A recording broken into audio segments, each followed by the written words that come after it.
Afternoon and welcome to our sunset safari on this chilly, overcast, windy day. That is a wildebeest, and it is snorting at us for some unknown reason because, well, there's no predator between us and it.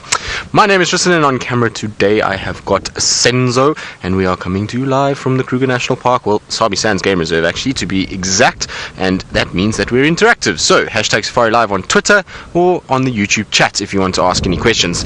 Now, I don't know why our wildebeest is alarm calling at us. I think he's for some reason a little bit perturbed by the wind today. Maybe there's a scent of something that's blowing around. Also, he could be just a little nervous of us, given that these conditions mean he can't hear very well and he's seen a car, and maybe he's had a bad experience before where the car has been around and a predator was close by, or he might have even seen a predator at some point today. You can hear, it's very difficult over the wind to actually hear him snorting, but he's got this nasal snort that he lets out from time to time.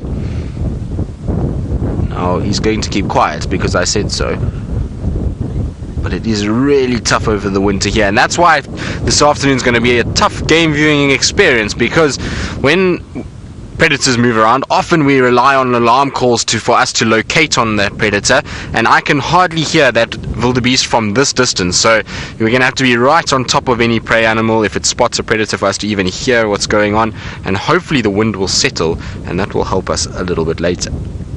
Now, the Mara team should be joining us maybe at some stage. They, I believe, are being pelted and battered by some serious amount of rain, so Brent is busy tucked away in his little makeshift tent, and I think Taylor's still hunkering down at base camp, so we'll get to them probably a little bit later. So for now it's just with me, and hopefully it's going to be a busier day than what we had this morning, although we did have a wonderful morning. We had the Angama Pride with the Birmingham males, and I'm sure they're going to be around. So our plan for the afternoon is probably to go and check around to see if little Tumba maybe is back from his traumatic experience this morning. And those of you who don't know what happened to Tumba, he killed him a first big male impala, and it was stolen by the hyenas and they chased him, so maybe he's come back to Twin Dams for a little bit of a drink. So we're going to go check around there, and then later we're going to head towards the lions, because I'm pretty sure they're going to be quite active tonight, and there is apparently a rather large herd of buffalo on its way southwards from Buthel's Hook. It's apparently close to 300 buffalo, which,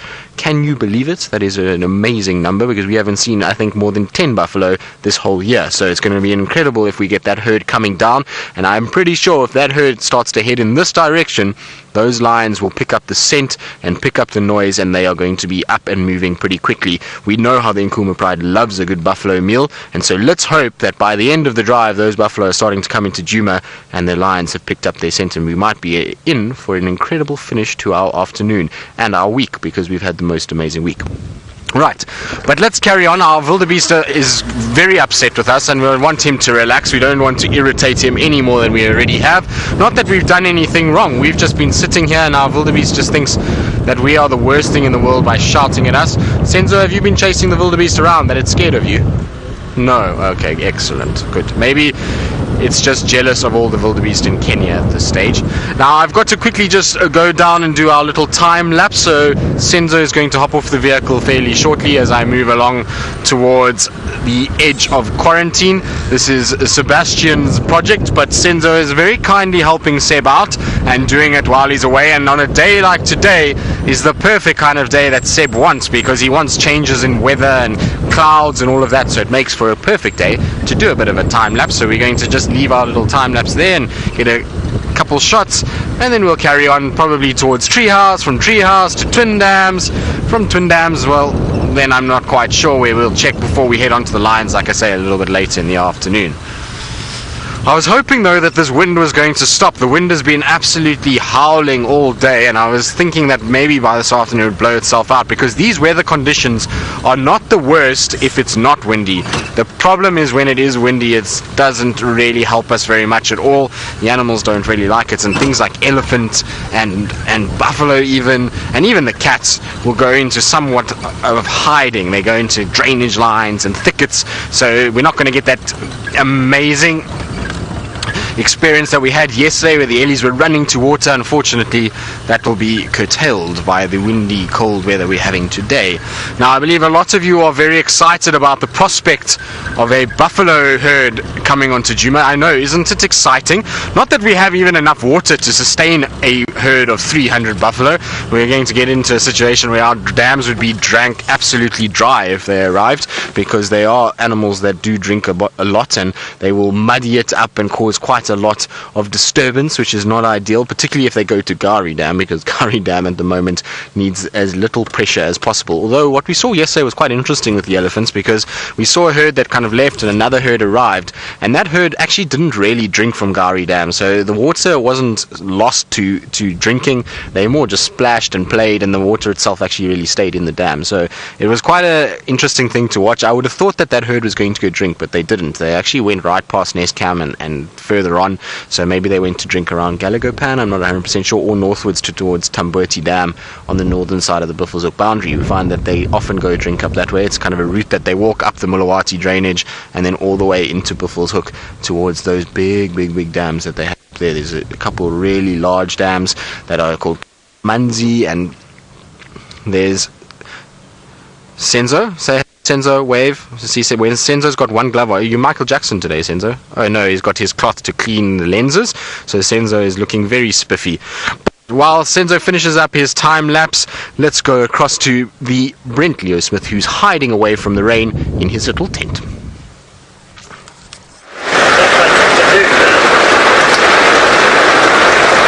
Welcome to the Masai Mara, everyone.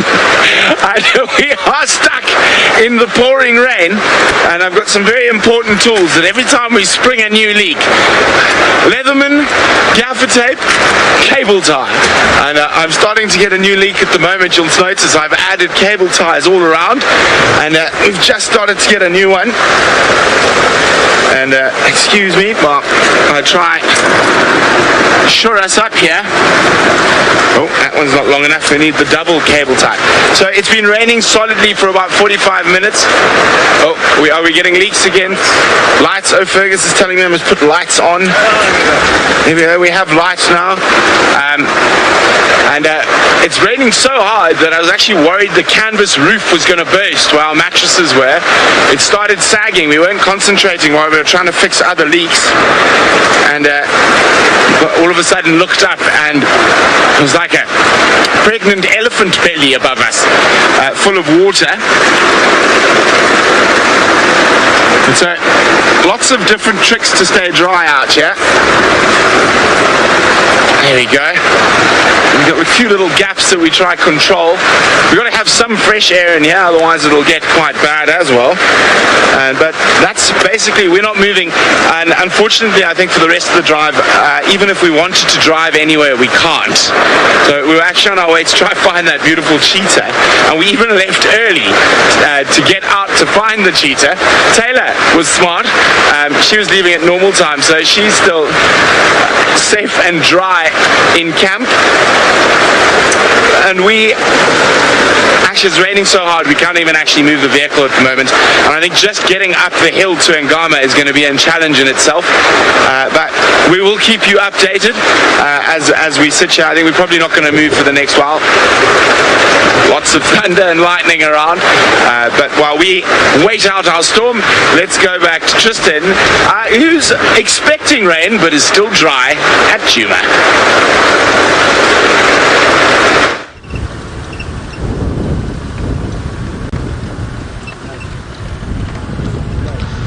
So I believe we're live. Unfortunately, my comms again are letting me down, our little earpiece, and so our earpiece thing is a bit of an issue because there's apparently a shipment that is supposed to be coming to South Africa that's been waylaid, and I would imagine it's maybe something to do with the hurricanes that have been all over the US side. I think they come from that side, I'm not 100% sure, but anyway, there's a shortage in South Africa, nobody's got them, and so we're waiting patiently for new earpieces. So I'm still with problem earpiece, and problem earpiece sometimes means that I don't hear anybody, and well, at least we can hear Lou now, so that's good news. I've not gone very far, I've just managed to putter around quarantine. There we go, Lou, I can hear you now, thank you. So I just have to fiddle a little bit, and then sometimes it comes back. It's very intermittent. Luckily I've got Senzo at the back here who lets me know what's happening a little bit, so I do apologize if we go live and I'm just sitting there staring blankly into space, which is what sometimes happens, although this time I was actually looking for animals as we were going around the corner. But we're just meandering our way down Philemon's Dip. We're going to slowly head towards Treehouse, like I say, to do the other time lapse that Sebastian is busy with. There's a little diker over there. Right, let's just get back. Where is our diker? It's gone, I think. Our diker has run away, which is, well, fairly typical of a diker. They don't really sit around too much. Philip, no other camera traps. This is just something new that we started with Sebastian. He's just trying to do a little sort of story on the changes of the season here at Djuma and how drastically it changes from summer to winter, and how we go from dry, desolate bush like we're seeing now that's very thin and it is yellow and browns and no leaves, to full dams and green and grass and lushness. And so that's the kind of thing. So what he's going to try and do is do a year's worth of pictures every single day at the same sort of time, and then what he's going to do is pull those all together, and it'll be a short little clip as the days go on, and hopefully it'll be really cool just to see how everything goes from brown to green back to brown again. It's going to be really cool, so I'm quite looking forward to it, and I'm hoping that it will be nice and it will go really well. And the plan is if they're successful and they work the way that they want to, is that we'll start to do a couple more around and we'll try and look around. What we also want to do at some point is try and see if we can do a bit of camera traps work on, if we find, let's say, like the other day when we had that white-tailed mongoose carcass and tracks for the honey badgers, just set up a little camera there and leave it and see what we get on it the next day. So we will do stuff like that, but at the moment, currently, no other camera traps on the property other than what we've got currently. And I suppose these aren't really camera traps either. There goes a little steenbok over the road. There it goes. Tony Two Toes, who, well, according to your name, has feet on the brain. And you want to know how Senzo's socks are looking today. And I actually just asked Senzo that very question. Where are the fancy socks today? He said to me, no, today is no fancy socks because the weather is not conducive for fancy socks. Today is the dull brown socks because it's a grey, dull day. So we're not going to put those socks on camera because, well, dull brown socks don't work for anyone. So he promises me the next time it's sunshine, we're going to see some more brightly coloured socks from Senzo. And I think this could be the new thumb, is Senzo's socks. So instead of thumb, we're going to have socks from now on, and hopefully we'll get some really interesting ones. I feel like Senzo's got some hidden gems in his bag somewhere. He said he's going to dig around in his bag for some special ones, so I'm sure we're going to see some very interesting ones. I reckon we should get Senzo some socks all the time, and we'll just give him all random colours and all random shapes and sizes and see how many different socks we can get him to put on camera. Of course, it will be quite an interesting thing. Like I say, instead of seeing a thumb at the beginning of drive, we will see, well, socks at the beginning of drive. There you go, Senzo. That's how you're going to have to start your drives from now on. No longer fingers, you're going to do your socks and toes. We'll have to get Senzo all kinds of fancy ones. I'm sure there are lots of interesting types of socks out there. When I go on leave next, Senzo, I'm going to go look for some socks for you. So Lou says, now we know what to get for birthday and Christmas. Indeed, Lou. Now hopefully this little bird is going to stay still. Stay still, little bird. No, you're not supposed to fly away, because there is a beautiful bird that is right here. Have you got it, Senzo? Back or forward? Back. Okay. So Senzo says he's got it. Say when? There we go. There we go. Okay, well done, Senzo, very good. So there is our little bee-eater, and they are beautiful birds, and on a dull day like today, it's nice to get a bit of colour, a splash of colour in the bush, and these little guys provide a lot of colour. You can see bright yellow throat, that orangey breast, and a greenish back with a little blue eye stripe that goes over the top of it. And so these little bee-eaters, as they are called, will jump around and fly around with a lot of agility and hunt varying insects that we get in this area. So we'll get things like little flies or bees, as the name suggests, that they'll go after. And then once they grab it, they often go to a branch like that. And if it's something like a bee and it's got a stinger, they'll wipe it on that rough bark, pull the stinger out, and then swallow it like that. So they're really cool birds to watch, and really difficult birds for our cameramen because they are super fast and agile as they fly and turn and twist from these small little perches. Now the cool thing about these guys is these guys are here all year round. So we see the little bee eaters in the winter months. A lot of our bee eaters are migratory, and we know that migratory birds are coming back, so I would expect any day now to hear the European bee eaters starting to come back, and they're a beautiful bird, so they should be here soon. And then after that, the carmine bee eaters will be the next ones. And the carmines are probably my favorite bee eater.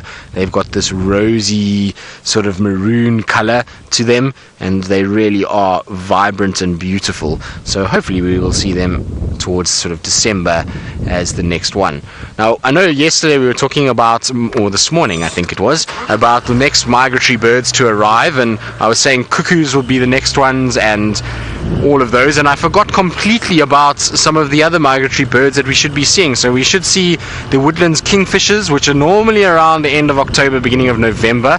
I know because it's close to my birthday in November that we normally see them for the first time, so I always use my birthday as my guess as to when we're going to see them. It of course is not always the case, but we do sometimes get it right. I think one year I did find them on my birthday, same as the impala lambs. They also get born around that time. And then after them we've actually got redback shrikes that should arrive. I forgot completely about them, and the lesser grey shrikes, as well as some of the others. So that's still what we can look forward to coming our way, but I'm really hoping that the cuckoos start coming soon, because they are vibrant and they add a lot of color to the bush, particularly the classes and the Diedrich. And if we really were quite lucky and we got onto the Mulawati, and I don't think it's been recorded in this section, but you might one day have one, is the African emerald cuckoo. And the African emerald cuckoo is a beautiful bird. I've seen one down at Lion Sands on the Sabi River. You hear them a lot, but you don't see them very much, and so I will show you exactly what that bird looks like, because it is incredibly pretty little cuckoo species to have, and I'm not sure we've ever had it on Safari Live. I'll have to ask Brent, because if he'll remember if we have. Now, where are the cuckoos? Let me quickly find them for you. Cuckoos. Of course, when you Lou, if you can ask him about the African emerald cuckoo, if he's ever seen one here at Djuma. I don't think any of the guys have seen one, but this is what I'm talking about. If we look down here at the bottom is the African emerald cuckoo, and look at how beautiful that male bird is.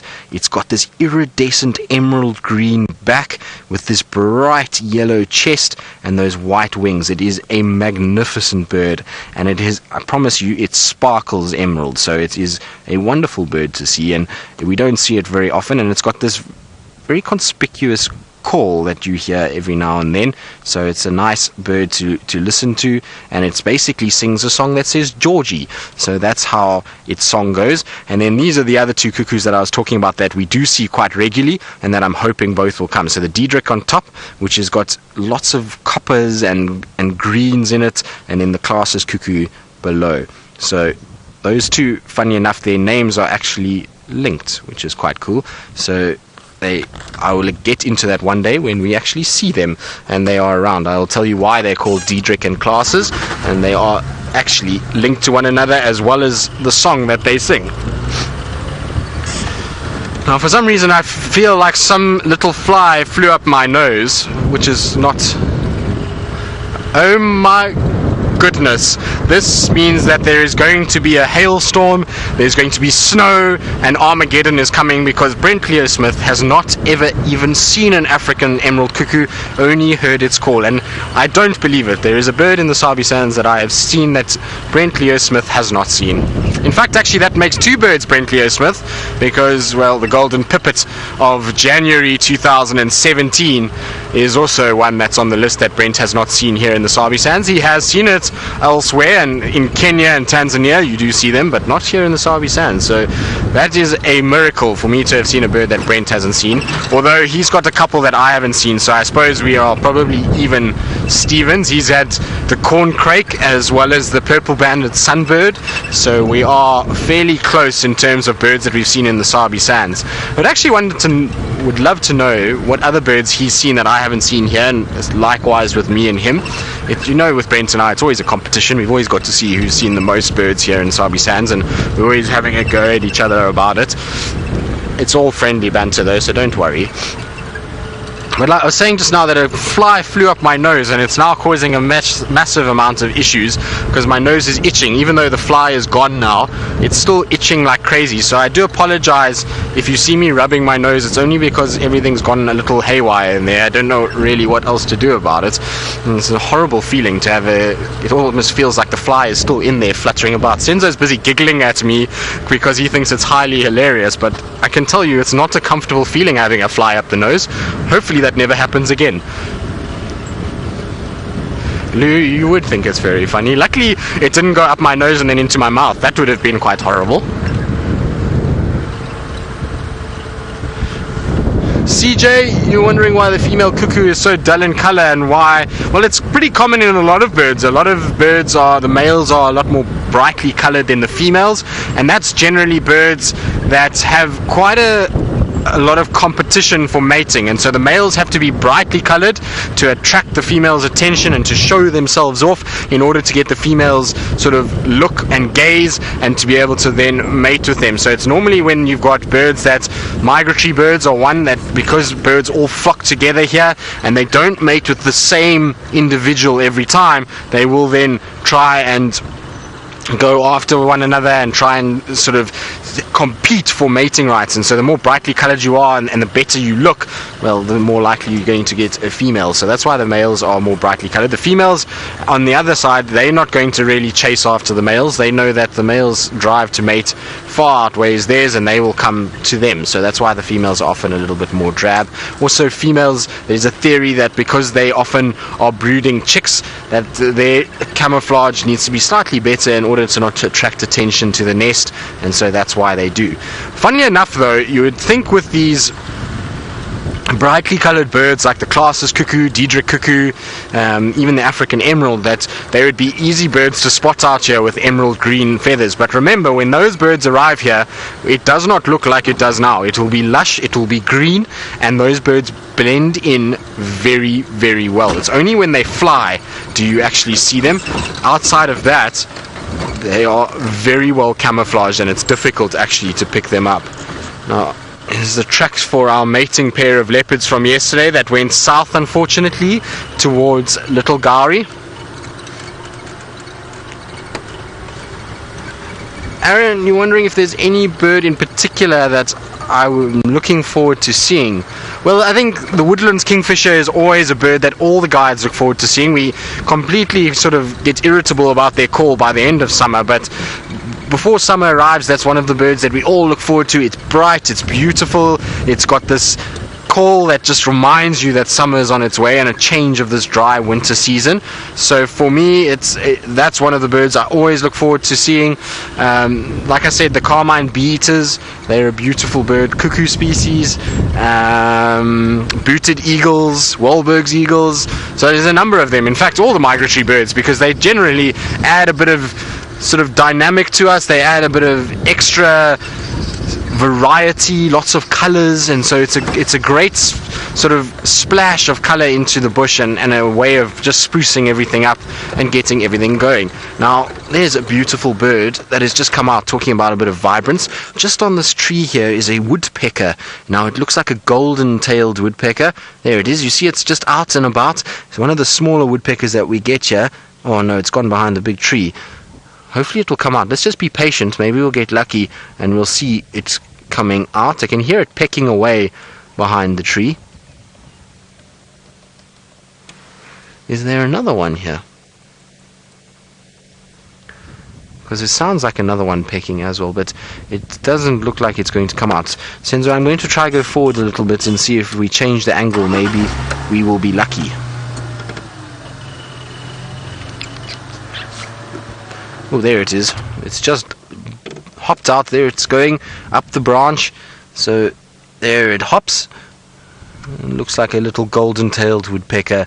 And off it goes again. That's nice to see. The golden-tails have a beautiful gold tail, and that's where they get their name from. And the little red cap that they have, and they're one of our smaller woodpeckers that we get here. So we have the very large bearded woodpecker, which is the biggest of the grouping, and then we get the Bennett's golden-tailed, and right at the back is the little cardinals, which are really quite small, cardinal woodpecker, and they're a beautiful bird as well. Oh no, now while I drive around and contemplate the cold of the Sabi sands, the wind that is howling and the grey overcast clouds, I can still count myself very lucky that I am not sitting in a very wet, soggy tent like Brent Leo Smith.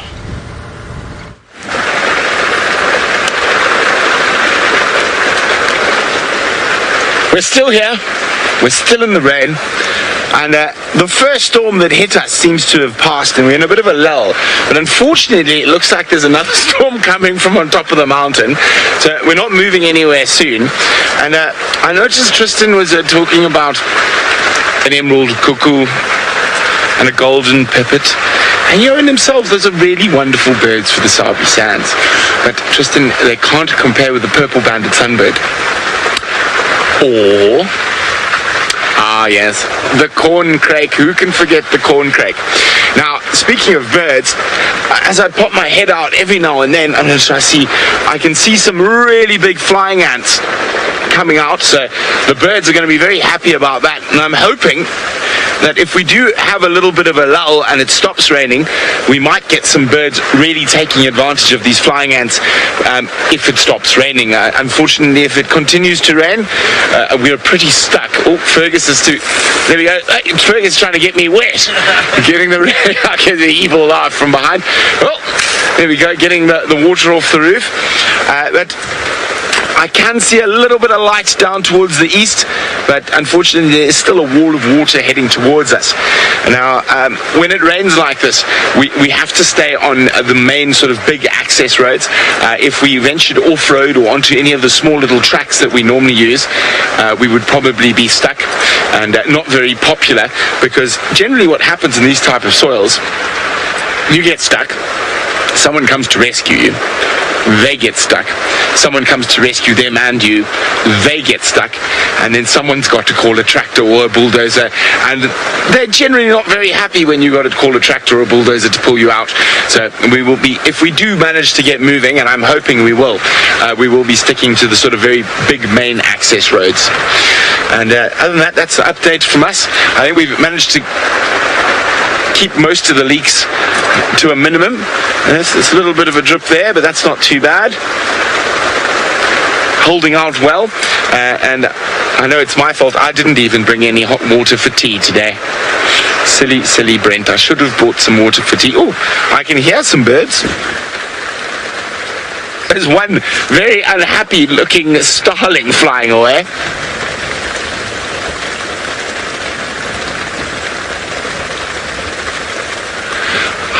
Oh my goodness. I don't know if you can get it, Fergus. The road is actually flooded over. You can't. Let me try. Just to try. Hopefully, because the wind's coming from the other side. Just see if I can get a gap for Ferg here. Now, can you see the road there? Oof, there we go. That's the other storm I was worried about that's coming from the other direction. So there's that. Let me just try and move the car a little bit. So the main road to Olololo Gate, I've never seen water flow over that little lugger before, but at the moment it is flowing right over the road. Can you get it there, Ferg? So I don't want to leave it too open. There's my arm in the way. Oh, wait. There, wait. Okay, let me have a look. Oh, it's only wet, Fergus. And you see the road. To the right a bit, I think. I switch off, sorry. Let me move that. Let me try. Which cops have... I said a little bit to the right, I think. And... wait, oh, sorry. I'm trying to see which trees you're on. Where are we looking? Okay, I'm trying to see. You see where I'm looking at the flood, eh? Oh goodness, sorry about this. Let me try this way.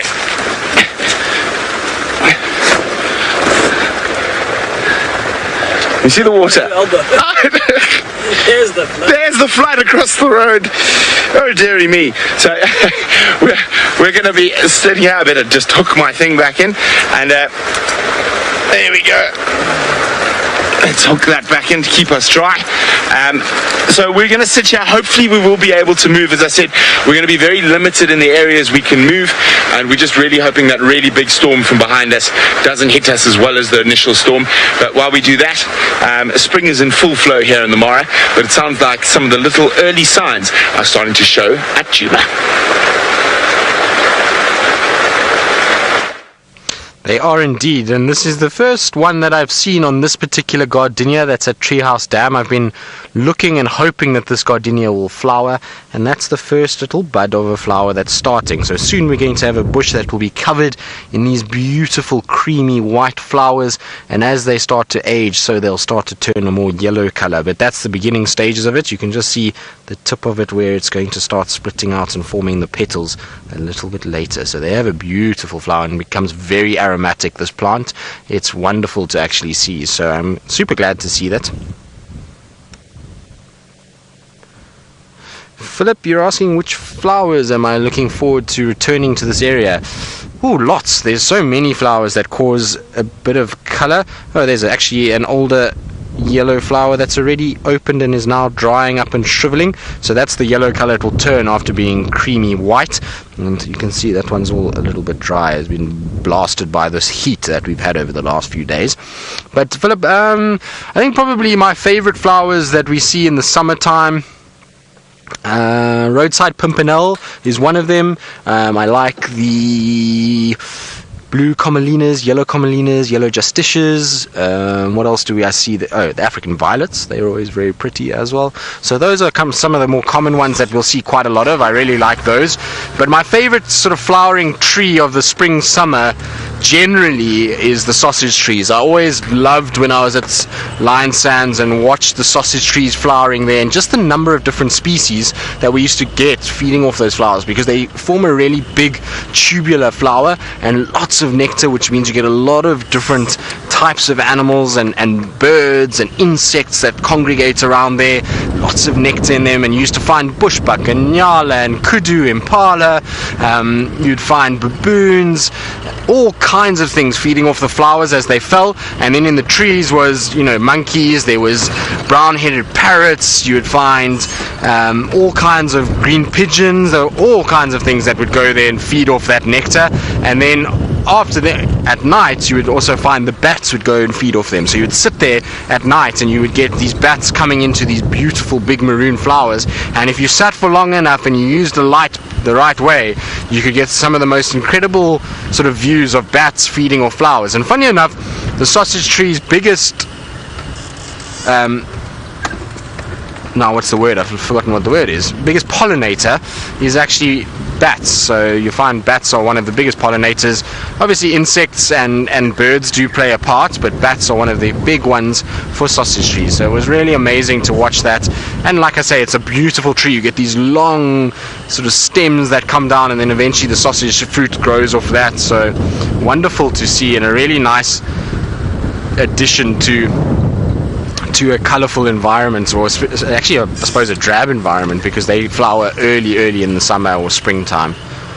Unfortunately, here on Djuma we don't have a sausage tree that flowers. We do have one sausage tree that I've seen, but it doesn't seem to flower, maybe a little bit on the young side. Hopefully one day we will start to see it flowering, and we will see those big sausages forming. We get them at Chitwa. If we go to Chitwa, we'll find on the deck of Chitwa Lodge there's a big sausage tree there that's produced a lot of flowers and a lot of the sausage fruits. So next time I'm at Chitwa Dam, we'll try and zoom across the dam wall and see what's going on. Now that reminds me that I've been saying all week I'll go to Chitwa and check on the gymnogene nest, and I did actually have a look the other day when we had the mating leopards at Chitwa. I went past the gymnogene nest quite late, but there was no sign of the gymnogene at that stage. It unfortunately, I think, wasn't there, and I suppose I came round with a whole bunch of lights, so maybe it flew off before I got there and before I saw it.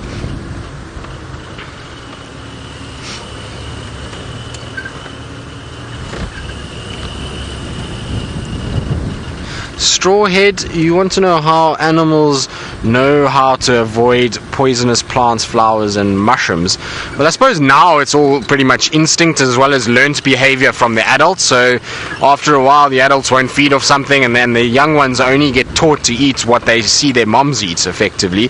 So that's one part of it. But most of the poisonous or toxic, should we say, plants generally have some sort of coloration to them that the animals will avoid. So they know bright colors tend to mean things that they mustn't eat, and most of those animals that are plant eaters or eat any sort of mushrooms or anything like that, or all have good color vision, so they'll be able to see those aposematic colorations, which are generally reds and blacks, reds and whites on mushrooms, for example. Those kind of things they will know straight away that's not something that they can eat. So it's a combination of colors. Just red on its own is fine, there you'll find they'll feed off that, but like I say, combinations of reds and blacks, reds and whites, greens and blacks, blues and blacks, those kind of things all mean toxic. Although some animals have developed systems that can handle certain toxins. Oh, mating duikers. There's mating duikers. Love is in the air. They're now running away, but there was a duiker on top of another duiker right there. They've just trotted behind the bush. They're just behind the quarries. You can see them moving. There, look, you see they're mating. Look. Like I say, love is in the air. We had mating leopards yesterday, mating duikers. Far less aggressive, the duikers, than what the leopards are. And this is the only reason we're probably seeing them. Look, he's going to try and jump on her again. So male at the back. There we go. Oh, no, she's not having any of it at this stage. She's decided she's shy. She doesn't want to be seen on camera. This is not the way she wants to grow up and spend her life as a woman. She does not want to be shamed by the world. So she's going into the thicket for some privacy. Exactly as Lou says. Imagine if her mom saw this. Well, Lou, I think her mom would be a little on the embarrassed side, but she is going for privacy at least. He doesn't mind too much. He's just trying his best. And this is what will happen with antelope species when they try and mate, is often the male will try and jump onto the back of the female. She'll keep moving forward, and when she's not ready, and eventually she gets tired of it and she succumbs, and eventually the mating takes place. But see, look how he's sniffing towards her genital area, so he'll be picking up the scent of her urine, and he will be, there you go, he's actually even tasting the urine so that he can work out how she's doing and if she's in heat and whether or not she's receptive to mating. But he's certainly trying his luck. Now, I know it's not the best for you, but you can see every now and then him jumping on her back, trying to be able to copulate with her. Keep trying, buddy. She'll eventually wear down and it will happen for you. Bet he wishes she was more like the leopards, in that the leopards the females force it on the males. I think that's what he would prefer, because he's getting really nowhere at the moment. Also, he's a very young male. You can see those horns are tiny. He's almost smaller than her as well. That's maybe why, or maybe that's why she's also moving away, is because she's thinking, well, sorry buddy, you really aren't what I want. I want the beefcake stud of the bush, not a young upstart to be mating. But they're coming out into the open, so there we go. Oh, he's trying. No. There we go again. Paula, you want to know about Steenbok gestation. Well, first, Paula, these are not Steenbok, these are duiker, so it's a little bit different to the Steenbok. But in terms of wait, so don't worry, you did say duiker and not Steenbok, so I will just want to double check it, but I have an idea it's somewhere around 5 months, but I want to just make it double sure quickly. It's been a while since I've spoken about mating duikers, so let's just check quickly. 7 months, sorry, is their gestation period. So they've got a slightly longer gestation period, 7 months, quite close to actually the impalas, which is quite strange given how small they are in relation. But that was cool. That's not something you're going to see every day, and we know that our duikers are normally very, very shy. Not today, that's for sure. I wonder where they went off to. Did they run off, Senzo? I didn't see. I was busy looking in my book. Oh, there they go. They're still busy chasing after one another. Now, that's what a leopard wants to come across. A leopard wants to come across duiker like that because they're so preoccupied with mating and him messing around, pushing the female and causing noise that they won't be able to see a leopard coming. And then it's perfect conditions for a leopard to be hunting and be able to then try and get to them. And it's not uncommon. Like I said, seen Tundi taking out pairs of duiker often in the mating season. And you come to a tree and both of them are in the tree and she's sitting panting there. So if she's around, we know she does hang around in this particular section, then they're in for trouble. Now this is the area where Tumba made his kill. In fact, the drag mark for it is just up ahead here, and he dragged it towards that big tree. So his intention was really good. He was trying to go towards that big boer bean that we see over there. Senzo, it'll be better when I go around the corner, so don't stress about it just yet. But his intention was to try get it towards a big tree, and I'm sure he was just not strong enough to get it up and into the tree itself, and then the hyenas arrived and that was the end of that. So he did try his best, but basically it was somewhere here. I think the vehicles have probably driven over it by now, but he was dragging it towards the tree and trying to get it up towards that big boer bean. If he had been able to get it there, he might have been able to eat a little bit and then take it up into the tree itself, and that would have been a perfect place for a leopard to have a carcass. So poor boy, unfortunately didn't get that far, but at least he made a kill.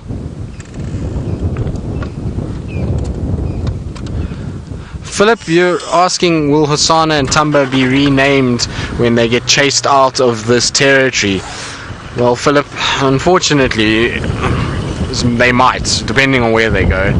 So, and the thing is that they shouldn't, theoretically, but sometimes they go on to certain reserves where they feel the need that they must rename animals because they don't like the names that they've got already when they come to that area. And so we might see a situation where some of them get renamed, and you might find a different name for them. I'm hoping it won't be the case. I'm really hoping that they both stick with their original names and we have a situation where we get to still follow them as they go along.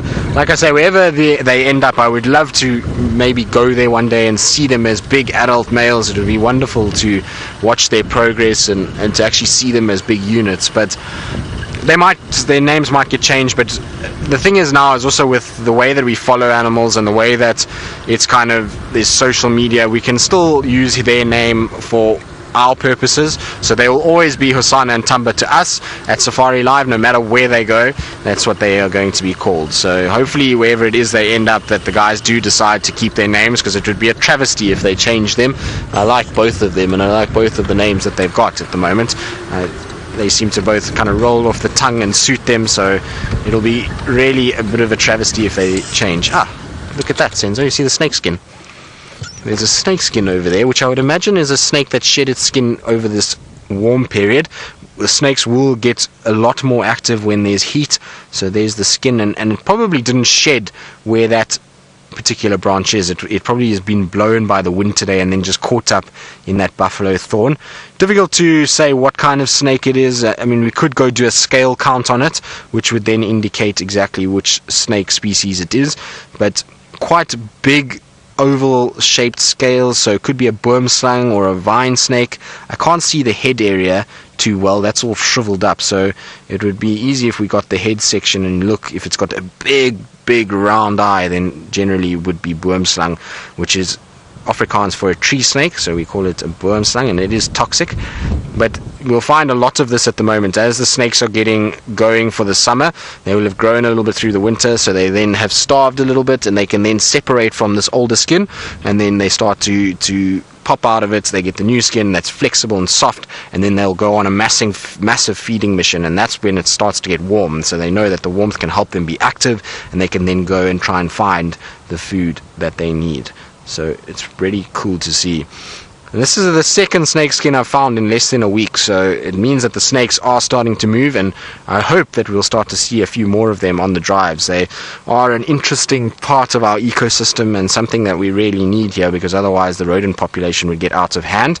And funny enough, if rodent populations get out of hand, So it can cause a catastrophic effect in this area. The rodents' urine, sometimes, or certain rodents, carries a disease that can really affect elephants, funny enough. So you would think that elephants would be able to combat any rodent, but their urine on grasses and things, the elephants come and feed off it, and they seem to be very prone to this type of disease. It attacks their central nervous system and they die from it. So you've got to be a bit careful with rodents, and that's why snakes are vitally important that they're here, as well as owls. And we know we haven't had a shortage of owls, although the owls seem to have disappeared over the last little bit. Maybe it's because they're all nesting now, and when we were seeing them was because they were vocalizing and they were trying to find partners and trying to build up nests, and that's maybe why we saw so many for that sort of 2-3 week period when Byron and Taylor were here. It really was quite crazy. We were all seeing owls all over the place, which was really cool. Right, Twin Dams, come on Tumba, be lying here somewhere. Maybe after the struggle of his kill he wants to come and have a bit of water, and he's decided to come and lie at the dam. It's a long shot because he did go south, but you never know.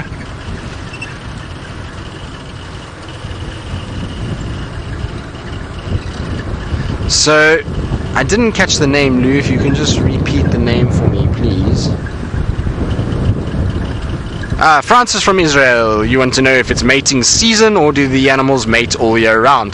Depends on the animal, Francis. Some animals will mate any time of the year, others will mate at certain times. So we know with impalas they tend to be April, May, maybe a little bit in a second rut into June, but generally around April, May, which is when a lot of the other species will also mate. So kudu are a little bit earlier than that. They're generally in March that they're mating, but you'll find things like buffalo, elephants, the cats, they all mate at any time of the year. They don't really matter when they mate, they just will mate and produce.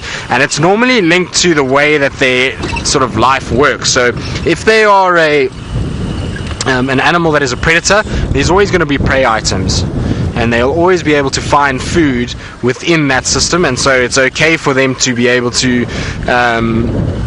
have cubs at any time. If they're a herbivore, generally they try and coincide with the summer months so that they can produce little ones that can feed off the nutrient-rich grasses that are around in summer. So you'll find that is the case with the herbivores. Things like elephants, which is a mega herbivore and can find food any time of the year, that's why they'll produce at any stage. Also a very long gestation period, so to time that right would be nigh impossible to get it right. So that's why you find differences in them. No sign of our little leopards anywhere here.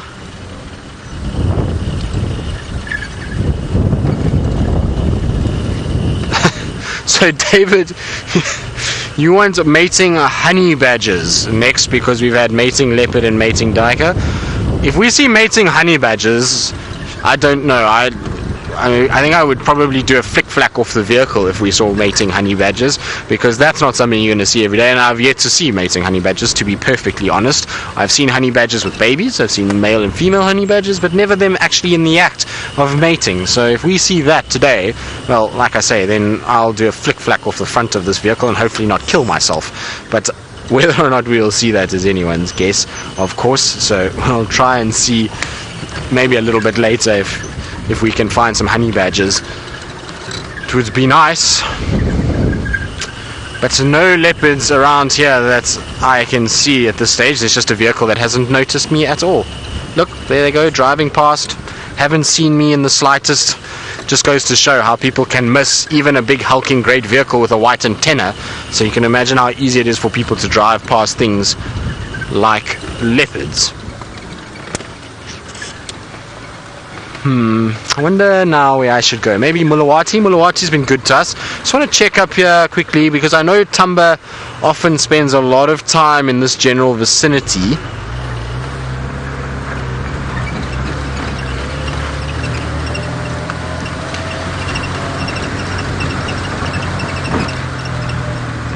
Elizabeth, you want to know what's going on with Janet Jackson? Don't worry, we will go past there again. This morning, Janet Jackson was in very vocal spirits, and I don't know if there was a second genet in there or if they were attacking the lilac-breasted roller nest. I'm not sure if there's young ones in there. I really am unsure of what was going on with Janet Jackson, but we will go pop in again just to have a look. I'm just going to quickly say hello to Surprise, who's from Chitwa, so we'll just quickly say hello to him. Hello Sabi, how are you? And you? Very well, thank you. Good. Good. Where are you off to? I'm going to try to come west for Nyala. Okay, cool. There's a Makulu Shlambi and Buffalo coming south. They say like 200-300. Yeah? Yeah, it's coming slowly, hopefully. Are those in Gala still Lalopanze? Yeah, they're still there. Skoro. Now I'm out there. The Mampimpans? Yeah, bro. Is it Nyama? I'm still my pimp on Nyama. Okay. You do to Pamba? Is Maningi Movers? No, Lutu. Just so Sheldon and Peter. Okay, I'll find that side. Now the Inkumas are close to the Triple M as well. I'll let you know if they cross. Okay, they are on Yonda? Yeah, just north of the Transformer side. And that Mapazi still there, that one, that Shire? Yeah, fine. Walking fine. Yeah? Yeah. Sharp. Also, to my daughters. Yeah? No, sorry. So people are asking if they can be on camera, which obviously we know doesn't work quite like that. So they want to say hello and send shout outs to people, but just had to explain nicely that that doesn't work. So what we're going to do is, because I was going to look for Tumba, well, I'm not going to do that anymore because Surprise told me that the Styx are busy eating something right here. So let's go and have a look at the Styx Pride. It's been a while since we've seen them, so we'll go pop into them. We'll have a lion-filled afternoon. We'll do a little bit of the Styx, and then we'll go to our Inkahumas and Birminghams right towards the end of drive. But we might as well go and see the Styx Pride while they're around, and like I say, if they're eating, then that's a perfect opportunity to go and see them. But I do need to radio and tell the guys I am coming, otherwise they're going to be a bit confused as if I just arrive. Peter, come in. I wonder if they're going to even hear me. With given my earpiece, probably not. We'll have to get a little closer. I can actually see the tracks for the Styx going all along the driveway here, so I'm sure they will be eventually on Chitwa. Peter.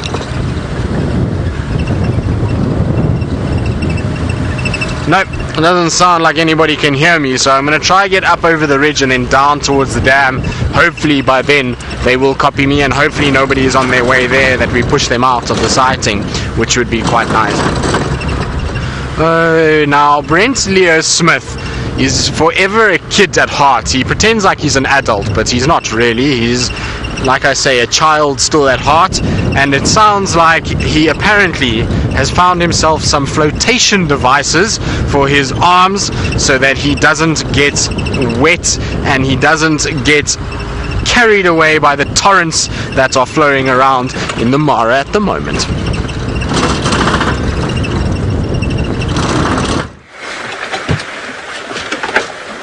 Well, we haven't moved a muscle. We're still in the exact same spot, and it is still raining. It's definitely let up a bit, but we sort of seem to be on the edge of two storms. Now, apparently Tristan's being very romantic, or saying all the animals at Djuma are being very romantic. I think it's probably because Ali is back at camp and he's feeling all soft, warm and fuzzy. Aren't you, big boy? But anyway, we got a question from Justin, who wants to know how many different uses are there for duct tape in the bush. Well, the cameraman will... I could probably say, just off the top of my hand, they make screen or shades for their eyepieces with duct tape. We use it to pretty much for everything. Another good thing that you can use it to keep cameramen quiet. If they talk too much, you can just use a big piece and you put it around their head so it pulls their hair, and then they generally behave. What else can you use duct tape for? You can't really fix a puncture with it, although I mean, we use it for everything really. Keeping cables on the roofs, fixing your shoes. It's a very good one. I've actually seen someone make a pair of flip-flops out of duct tape. That's a very expensive pair of flip-flops because it's like gold out here. I mean, the two things that we sort of really can't really live without, just in case of needing to fix something in a bind, are these two things. Now, the one day actually, our roof broke, and we held it together till we could get to a welder with cable ties and duct tape. So it does have many uses. It is probably one. These are the two most useful things, coupled with the Leatherman, and then you're sorted. You can pretty much fix anything out here. Now, I've been trying to keep a lookout. It definitely has slowed. And so I can only see out the one side at the moment, so we don't know if there's other weather coming. And still, unfortunately, we're unable to drive. Leah, who's 8 years old, is wondering why we can't drive in the rain. Leah, unfortunately, there's a couple of reasons. If we drive, we tend to get water in here, and we've got lots of very expensive electronic equipment, and the cameras and thingamabobs that make signal go jiggy-majag all the way to you. And the other reason is that we're not going to see many animals, because when we drive in the rain, even if I do drive in the rain, it's nearly soft enough for me to start driving. The only thing you're going to do is see me fighting my steering wheel as we slip and slide across the road, because we're not going to be able to look out at any of the animals because it's raining too much.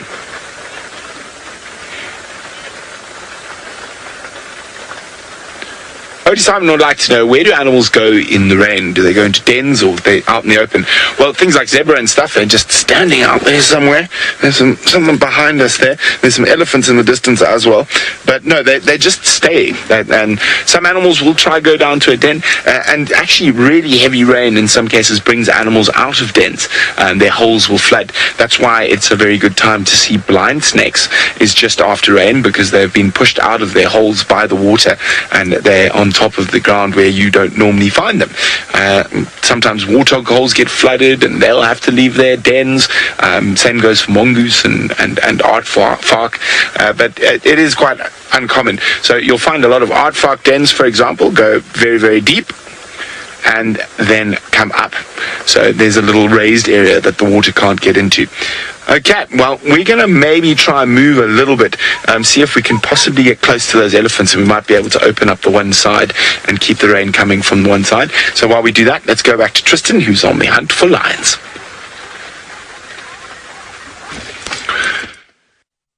I've already found the lions, because the lions are directly in front of me.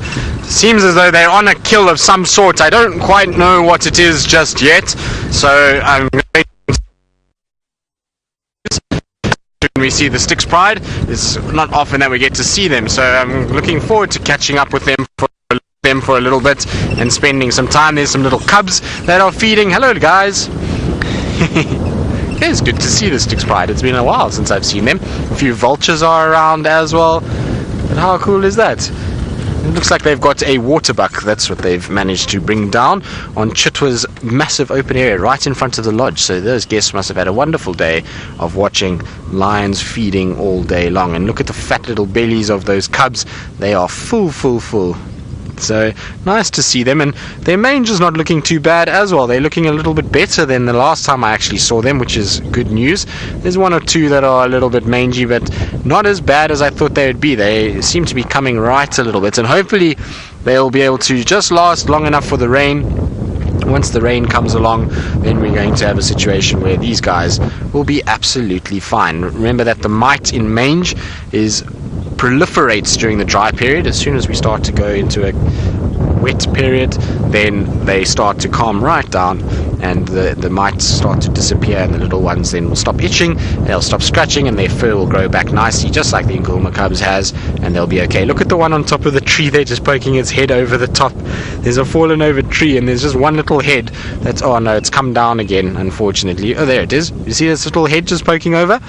What are you doing? Oh no, now you're down again. I was having a little game on top there.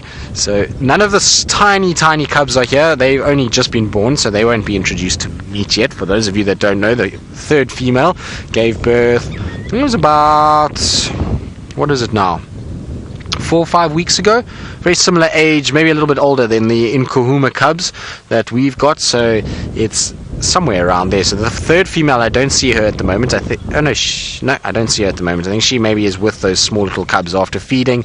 They often will go to the little cubs to go and get food, but the other cubs out here have bellies the size of beach balls. They can hardly move at the moment. They're kind of waddling around, which is great to see. So very cool to to see the pride at least feeding well, and this will all help with combating those mites. Aiden, who's 6 years old. Hello, Aiden. I hope you're having a nice day. You want to know whether the lions will swim in the dam here. No, Aiden, they're not going to swim. The lions are a bit scared of water. They don't like water on their coats. Also, today is very cold, so they don't want to go into the water because then they're going to be wet and cold and miserable. And there's crocodiles, and crocodiles are very dangerous for especially little lion cubs. I've actually seen a lion cub being killed by a crocodile, and so you have to be very careful with crocodiles. And so the lions will avoid the water. They'll go and drink there, but they're not going to go and swim in the water at all. Even if it was hot and it was really warm and the lions were having a tough time dealing with all the heat, they still won't go swim in the water because of the crocodiles. They're going to be very scared of the crocodiles, and rightly so. Crocodiles are animals that you have to be very nervous of. Now, we've actually got some waterbuck that are still right here close to us that are watching the lions feed. I wonder if it maybe wasn't a youngish one from one of these adults, and that's what, or maybe it was the mother for one of them, and that's why they're sitting just watching the pride feed on them, which is not very nice, but it is the way it goes. It's how life works out here, and you'll find that sometimes if it's a mother or a young one for that mother, they will spend hours just watching the lions feed off them as they kind of work out what's going on and try and come to terms with the loss. There comes a hooded vulture that's going to land directly on the branch. That's very nice, isn't that? Wonderful to have a hooded vulture sort of at eye level close to us. It's a very cool sight. Now, the hooded vultures are the ones that will feed right at the end. They're going to be the ones that will get food only at the end of this carcass. They're going to basically be the last birds to get nutrition out of this. In fact, you'll find the whitebacks first, and then the hyenas, and then only will the hooded vulture get food later. And there's the whiteback vultures are on top, and there's a number of them still arriving. The clouds are seeming to part, a bit of sunshine is coming out, and that means we're going to get a situation where it will be perfect conditions for vultures to fly. It will be a bit windy, but it's going to be nice thermals that will start coming out, and they'll find this fairly quickly and then come and try and finish that carcass once the lions move off.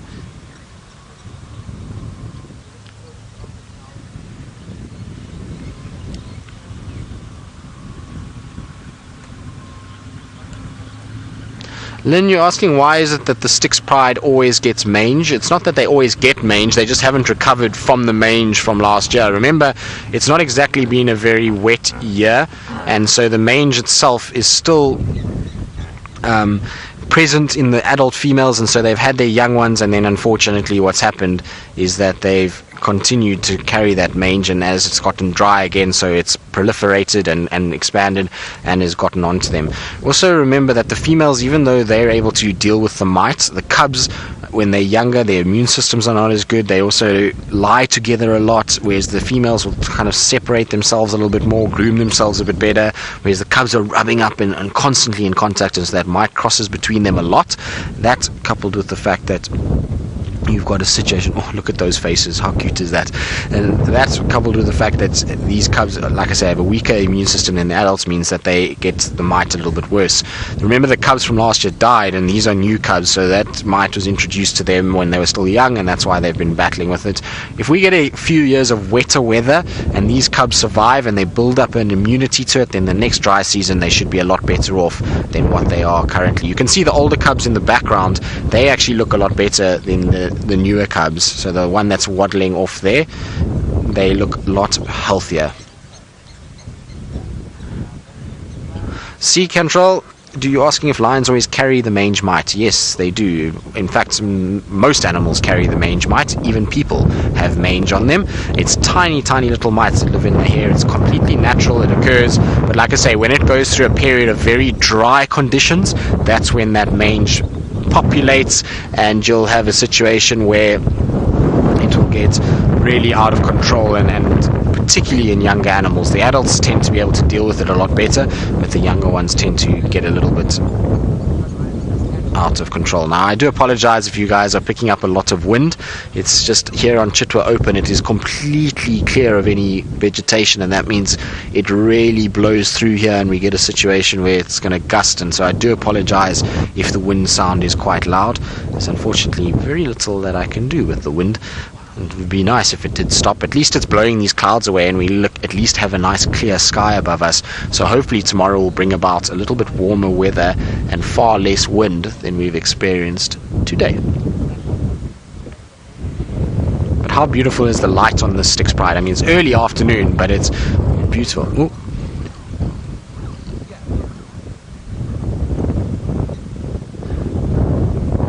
Okay, you're wondering if the notches in the ears are caused by the mange.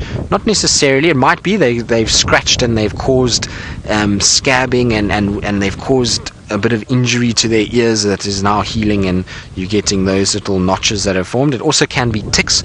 So ticks also feed off the ears of cats and they cause these little V's, as well as fighting around carcasses. You saw just now that the two little cubs were giving each other a bit of a hard time and belting one another, and that will cause a little bit of scarring and scrapes on the ears every now and then. But most of that's to do with the mange. It itches and they scratch the ear and they cut it and they cause a little bit of a disturbance around the ears and around the face. And in fact, when you see mange, it often is really bad around the muzzle area, the ear area, and then underneath the belly. If you look at Tinyo, he's still got a little bit of that mange on his tummy as well. So it's normally in the warmer places, the more difficult to reach places where they battle to groom, that it proliferates and causes a little bit of damage. So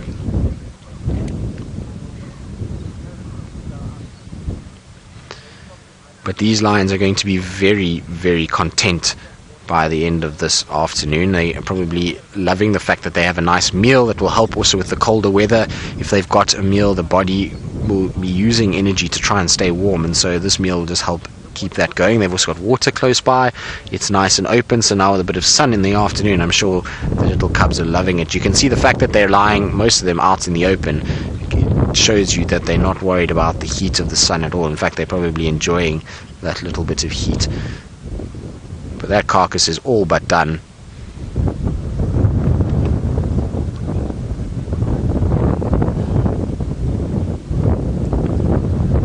Jared's buddy, you say you've never seen the Styx Pride before. How old are these cubs? Well, the Styx Pride, so we don't see them that often. They spend a lot of time to the south of us. But in terms of the ages of the cubs, you've got two older cubs, which are the ones on the far left at the back there, behind the female.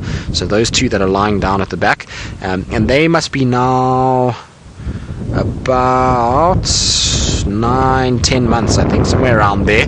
They're maybe a little bit older. I'm just trying to remember exactly when the first time I saw them was. It's been a while since I've seen the Styx Pride too, but somewhere around there is how when they were born. And then these newer cubs are about 6 months old, so they're a little bit smaller and are not as large as what we see with the others. Now look at this vulture is going to come in and no, it landed short. I thought it was going to come and land just on the termite mound above the lions. I think it wanted to, and then it realized, hang on a second, that's not a good idea to land right on top of the lions, and just pulled out and then stopped right where it was. But it's really cool to watch the vultures in this wind, because the wind holds them up.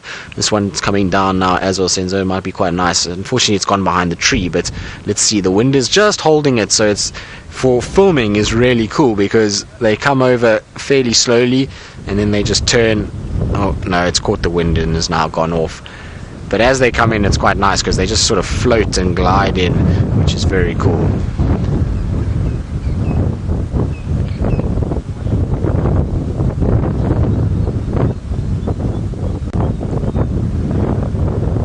Jared's buddy, the vultures, no, they won't start getting close to this carcass yet because there's cubs around eating. If you see behind that cub's backside, there's one vulture, it's a little bit further away. You'll find that the hooded vultures generally are a bit more brazen and will come a little bit closer. There's a few vultures talking behind us. In fact, actually, it's tawny eagles building a nest by the looks of things behind us that are making some noise. But if you look behind that cub, look, the cub's trying to drag the carcass. That's so cool. What are you doing? But there's a female there. There's a big adult female, so if any vulture came anywhere near, that female is going to chase those vultures away. So the vultures have got no chance whatsoever. Even with the cubs, they won't risk it. These lionesses would chase those vultures long before they got anywhere near. And the cubs themselves, I suppose if they were by themselves and no adult females, which would be pretty much impossible with lions, then maybe they would bully the cubs off. But there's always going to be some adults around that will protect them from these vultures, so they've got nothing to worry about. So the vultures will only get this once the lionesses take the cubs away and they move off completely, which will be shortly. You'll find a situation where they're going to come off at some point. You can see there's a do they have a kill up there? So it seems like the tawny eagles behind us are making a bit of noise. You can see one right at the top, and Senzo says he thinks that one of them's got something in its talons. So I wonder if they haven't got some sort of food up there. Maybe they got a piece of this carcass, or they got something that they're feeding on. I don't know, difficult to say. A lot of talking going on between those two. Unfortunately, there's the light is in the way, our presenter light, so Senzo's battling. Hold on, Senzo, let me just turn you slightly. I'm going to just try and see, because I want to see exactly what these guys are eating, whether they got a piece of the carcass or whether it's just some other food item that they've got. So where do you see it there, Senzo? Is it in with the bird itself or above it? The bird itself? No, that one's got nothing in its talons that I can see. Has it got something in its talons?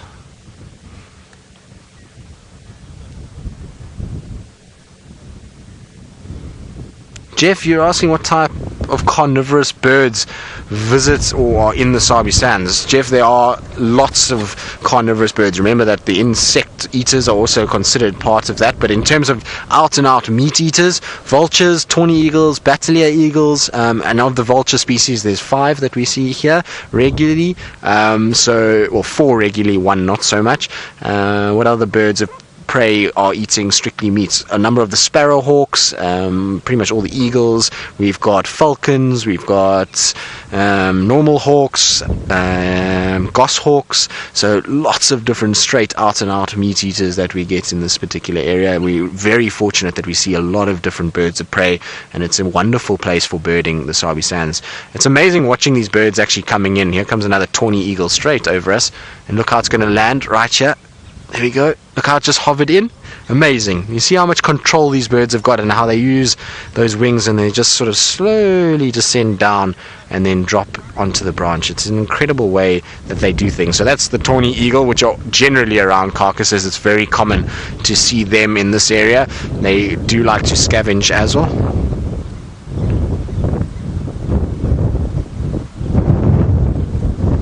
So, you asking, do I think that do I hope that the Egyptian vulture will fly down to the Sabi Sands every single moment of the day? I know it was seen a couple days ago, but far north of us, and I keep wishing that I see it drifting into this carcass, and I see it here, but alas, no luck so far. Hopefully, though, I'll get spoiled and one day see it. For those of you that don't know what we're talking about, the Egyptian vulture is a very, very rare vulture species. In fact, it shouldn't really occur here, but there is one young individual, a juvenile, that for some reason has found itself in the Kruger National Park, and we are getting regular sightings in the Kruger Park area north of us, and I'm really hoping that at some point it comes down to the Sabi Sands. And imagine if we see it on one of these carcasses, because I think it would be a first record for the Sabi Sands. And as far as I know, no Egyptian vultures have ever been seen in the Sabi Sands before, so it would be a wonderful thing to see the Egyptian vultures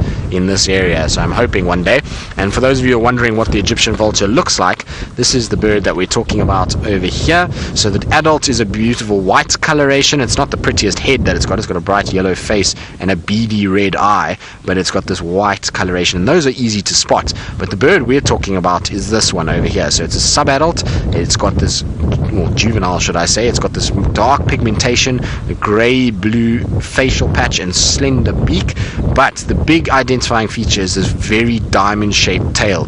No other vulture has a diamond-shaped tail as prominent as what you see there. The only bird we could confuse it with, and why it went unnoticed for so long, is the juvenile hooded vulture. So if we have a look at the bottom here, this is the juvenile hooded vulture, and you can see, look how similar those two birds look. it's very, very, very difficult to tell them apart. In flight is the best way, and you see they've got a much more rounded tail than that diamond tail that we saw, or wedge tail that we saw on the Egyptian vulture. But maybe one day I'll be lucky enough to find it. I certainly hope so. It would really make my day if I did see one of those, because that would be another one we could add to the list of Brent not seeing in the Sabi sands that we've seen. Right, back into position for our lions, because where we are now, the tree's in the way. Let's go around quickly the side. Truth be told, you're asking lifespan of a vulture and how long do they live for? Well, here in the wild, generally we find our vultures living between sort of 15 and 20 years for the most part. Unfortunately, a lot of our vultures are going under a bit of threat at the moment. They're dying due to poisoning of carcasses. Also, a lot of them are flying into electrical lines, and so the numbers are not quite as much as what we would hope for. But about 15 to 20 years is mostly what we see from them here in the Sabi sands. Obviously, that's quite generic across the 5 species that we do see. In fact, 6 species if we include the Egyptian vulture in this area. In captivity, I believe there's been some that have recorded to go over 20, but here that would be very uncommon in the wild. It's generally the case with any wild animals that you have a situation where wild animals will be far less able to survive longer because of how hard the rigors of being in the wild are. Now, it's interesting, what I was watching now, the little cub was dragging the carcass and Mom stepped in and just kind of chased it away from where it was and is now busy feeding herself. So she's kind of pulled the carcass off from where the cub was, and the poor little cub is now sitting watching Mom feed, which is not ideal for that little one. The interesting thing though is if you look at the cubs, they are so full and so round, but if you look at the adult females, not nearly as much as what the cubs are. So their bellies aren't as round, so they've obviously let the cubs feed more than anything else, and they'll then clean up what's left. They would have got at least a little bit of a meal, but the cubs are more important. They need the nutrition, and so you'll find that they'll let those cubs feed quite a bit as well. And that waterbuck is small, and now that we can see the rib cage, it's a baby waterbuck, so I'm sure that other waterbuck that we saw watching is potentially its mother that's just watching what's going on, unfortunately.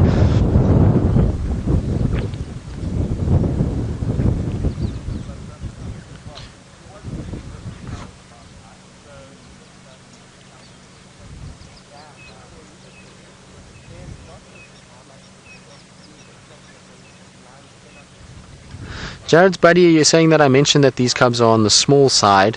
Well, I didn't mean that they were on the small side in terms of in relation to other cubs. They're pretty normal for their ages.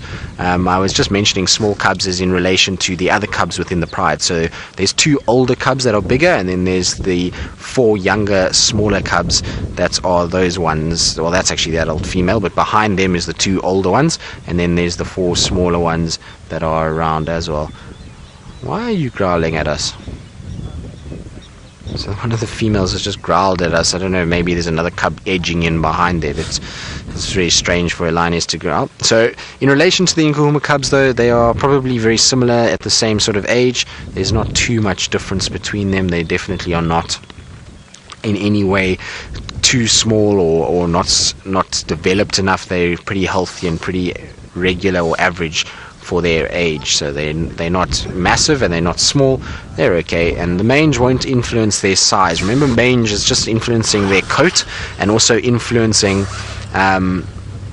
their ability to hold on to water. So they dehydrate very quickly when they've got mange, and so you'll find that these guys, that's part of the reason why they die, is they actually get into a situation where they dehydrate quite a bit. So it's not going to affect their size though. As long as they're getting food and they're getting nutrients, they're going to be absolutely fine, and they will grow just like any other lion cubs would.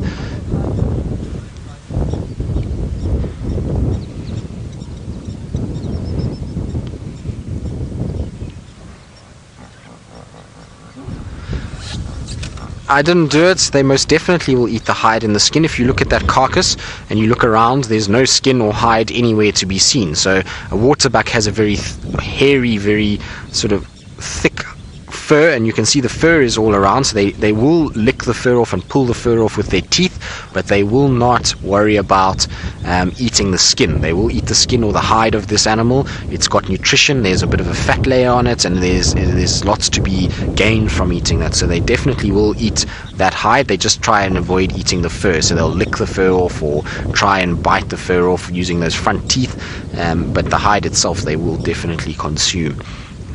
You'll be surprised how much of this they're going to eat. So you'll find that the females will even crunch through those rib bones a little bit, and maybe even some of the leg bones, and then the hyenas, if they find this, will pretty much clean up most of that.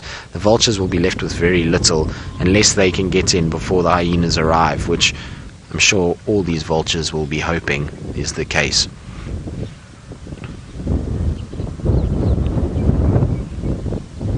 Really good to see the Styx Pride. I didn't realize that they had a carcass this morning, otherwise we would have come this way, and it was nice to at least see the Angama Pride, but really good to see the Styx and to see them at least feeding, and the cubs, I promise you, are looking a lot better than what they were the last time I saw them. So it's amazing what a little meal does. It makes them definitely look a lot fuller and healthier, and I'm sure at some point, how is that one lying? That one almost looks as though it's got its legs spread out on either side and it's just kind of flat tummy on its belly. What are you doing, little one? But that is as round as it is tall at this stage. There we go, that looks more comfy. Mr. Crowley, lions surviving without food is obviously dependent on what they ate last and how much of it they got. So it's about 2 weeks until they are absolutely emaciated and are really battling to find food. And the problem with a lion is, as it gets more and more starving, and it gets weaker and weaker and harder for it to hunt. So about 2 weeks without food and you'll find that cat is emaciated and really starting to become very weak, and the chances of it surviving is quite slim. But for the most part, like I say, it also depends on conditions and if it's hot or if it's cold, or how far it's having to move given other lions in that area, because that will also consume its energy. But 2 weeks is a rough sort of estimate as to when they desperately will need food. I have seen a lion that went 2.5 weeks without food. It was literally wasted away, but then it got a meal and actually bounced back from there. So they can go, I would say, maybe 3 weeks at the most, but 2 weeks is about the sort of average for lions. And a meal like this for this female, you can see she's not exactly full. She doesn't have a big round tummy at all, not like the cubs. So she would be, after 2 weeks of not eating, would be absolutely famished. She would be really kind of wasting away. So they, at the end of the day, will consume their own body when they're basically starving. So their muscles start to break down, and the body, like I say, basically eats itself to try and survive. And so muscle atrophy is huge, and their condition then weakens, and it becomes harder and harder for them to come back from that.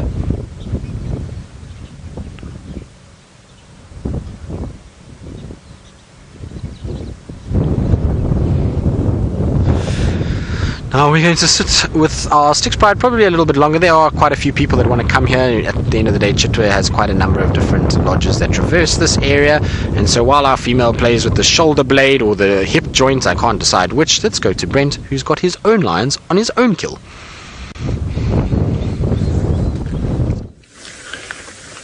Well, imagine this. While the rain was pouring down, the Angama Pride took advantage. Of course, the animals would not have been able to see them approaching, and I can't see what they've killed, but they've killed something. So we've just opened up the one side of our vehicle to show you the Angama Pride looking very happy. The cubs were quite full this morning, but the lionesses were hungry.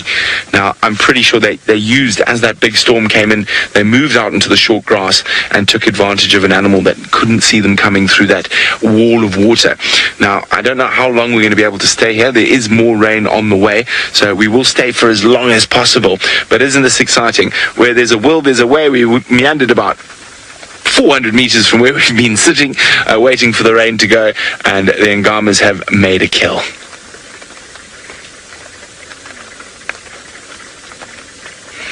And it's quite fresh, I would say. We probably missed it. It was while we were sitting tight, waiting for the rain to abate, that they caught this. I think they would have caught this probably in the sort of eye of the storm.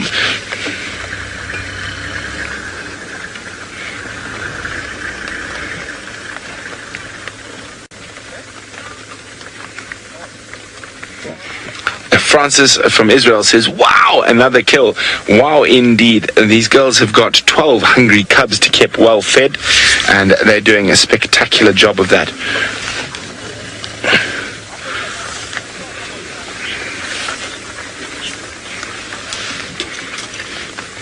Alicia says, these cats are better groomed. I assume you're comparing them to the poor Styx Pride. And they're better groomed because they've got a better diet, generally, or a bit of an easier diet. A lot of the animals here will be in better condition than Djuma at the moment, because it is sort of the beginning of the small rains. There's lots of lovely green grass. So the animals that the lions are eating here are in prime condition, where there is at Djuma, you're coming right out of the end of dry season. So the animals will be suffering a little bit from condition. Oh, there's a little bit of a family disagreement about who gets the tasty last piece of liver.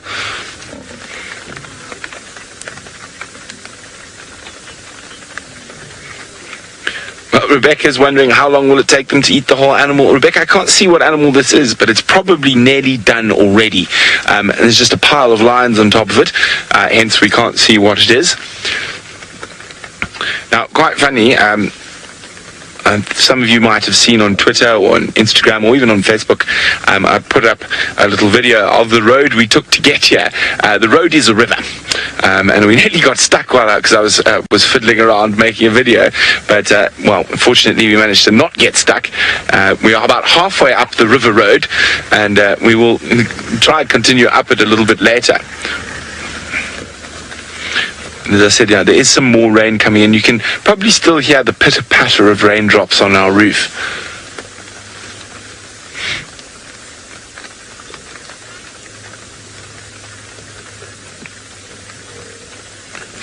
Kylie is wondering, how does the blood not permanently stain their fur? Well, Kylie, what happens is they will lick it off. Other lions will help them groom it, and it just comes off quite quickly. It comes off their fur.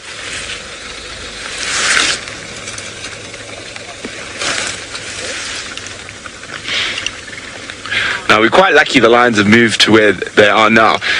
If we had to drive the road that they were on this morning, we would certainly have got very, very stuck.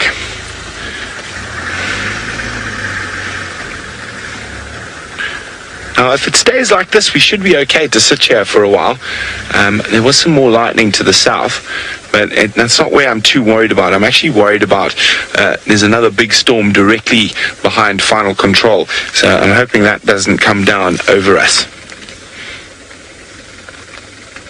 And as I said, it's almost on cue.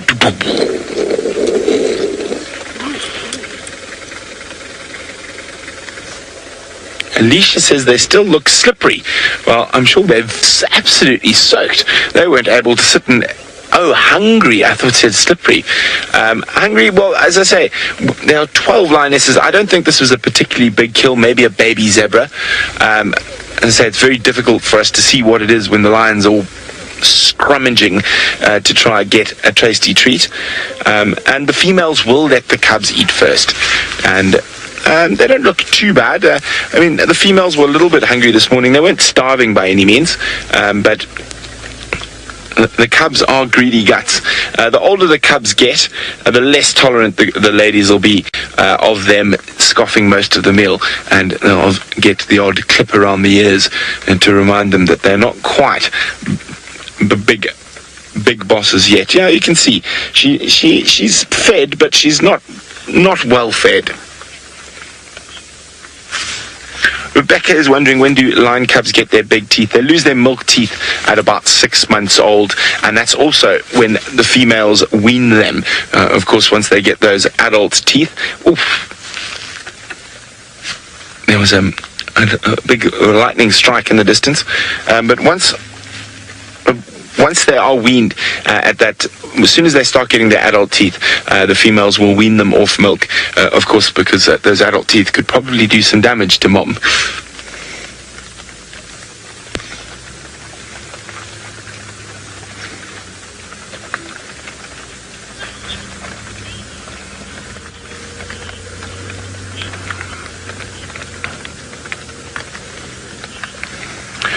Stevie is wondering how many kills a day do they have to make to feed all 12 cubs and themselves.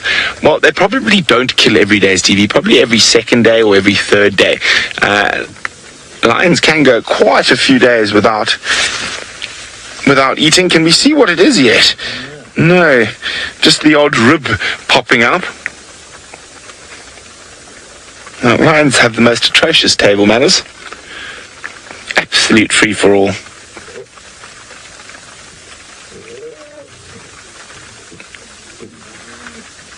Can you hear the cub? Mine!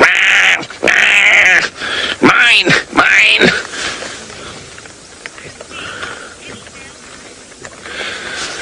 Christine is wondering, are there any male cubs in this group? Definitely one, because I saw him this morning. I haven't spent as much time with Angama Pride as a lot of the other presenters. So I know there's definitely, I think there's definitely one. I'd say probably a few more. Grumpy guts.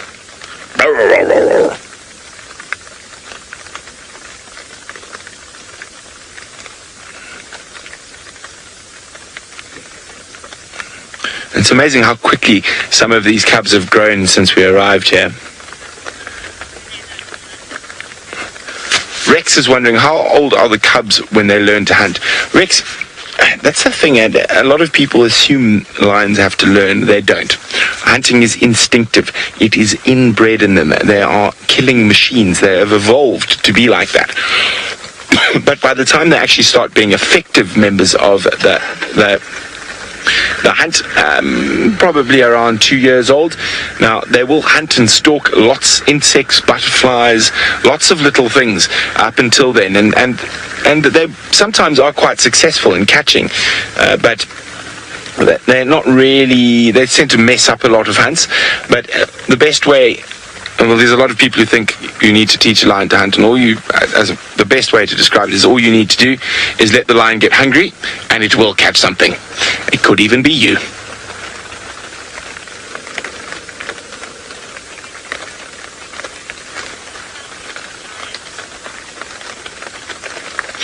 Well, our girls aren't that fat, so they might take advantage of this cold, rainy, windy weather to hunt again once they've finished scoffing whatever that might be. But it sounds like Tristan's lions are as fat and as lazy as a whale.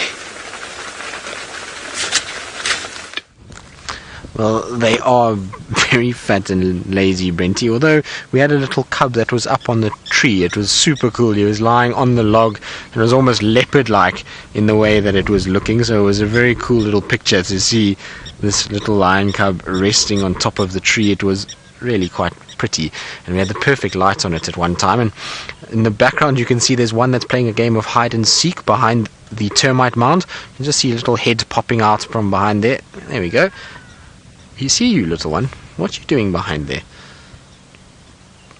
It's, like I say, a bit sleepy, almost using that termite mound to block itself from the wind. The wind is coming from that direction, so it's actually doing a good job of being blocked. And the rest of them are strewn out, bar the two cubs that are feeding with the female. You can see they've dragged the carcass quite far around now, and so they're just having a last little feed on that. I reckon they're going to abandon this carcass tonight. I don't think they'll still be here tomorrow by any stretch of the imagination. I don't think they'll go far, but they're definitely not going to be still on the carcass. There'll be very little left by an hour or two's time. You can see they're already just cleaning up the bones, licking off the little bits of meat, using those rough tongues and trying to get as much kind of out of it as possible. But there really isn't very much left anymore. The females, if they decide to feed the two of them, are going to clean that up very quickly. But what a wonderful sighting with the Styx Pride, an unexpected one as well. So not only is it good, but it's also unexpected. I didn't think we would see the Styx Pride. They've been, especially now with the new cubs, I would have thought that they might be spending most of their time to the south of us, where they've got the cubs on vessels and Lynette's property. And so it's a nice surprise that they've moved up this way and are at least on Chitwa, and hopefully we'll see a lot of them over the next few months if they spend time around Chitwa area, and then also coming every now and then into Vuyatela. They've been seen 3 times in the last month on Vuyatela, which is interesting, because prior to that it was a long period that we went without seeing the Styx Pride anywhere near Vuyatela camp, or even on Djuma anywhere.